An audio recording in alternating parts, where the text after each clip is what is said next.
partly our arts page, our website, came from the fact that we've run Open Studios for 3 years now. For the last 2 years, we've put together our own little sort of programme that the children take home with them, and every page is a class group, so a picture of all of them and then some examples of the work.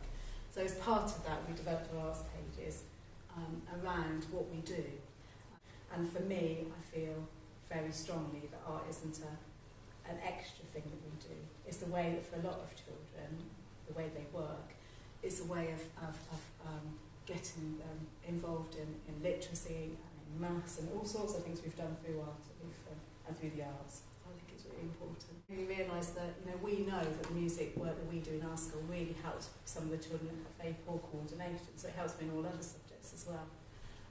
What we're trying to do is weave all of our literacy and as much as we can our maths and science into projects and topics rather than it be purposeful topics as well. I mean, just having been able to have open studios and invite people in is huge for the children, because then they can get involved with running an art gallery, making the posters, and previous years they've made little canopies and all sorts of things, haven't they?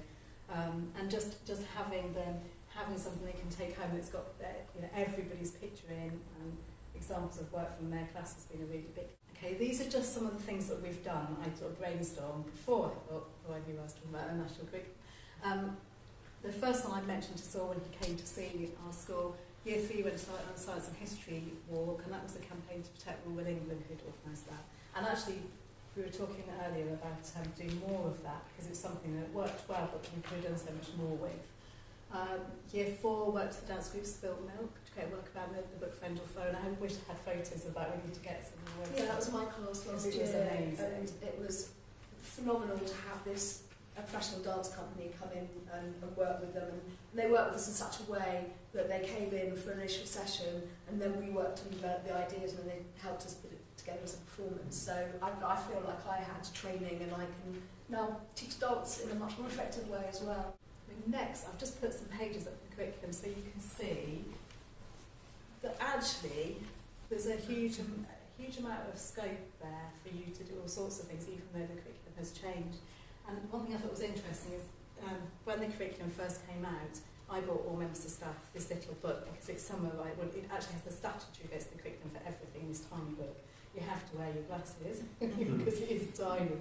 But actually, it's quite interesting when you look at Arta there. It's just one small page, and I've lost it now. There isn't really, that's it, that's the whole of the art curriculum, statutory, that's it. But actually, in a way, that's sad, but in a way, that gives us a lot of scope. Interesting, people started off with doing Stone Age and Iron Age in lower key stage 2 this time, and last summer people thinking, what are we going to do with that?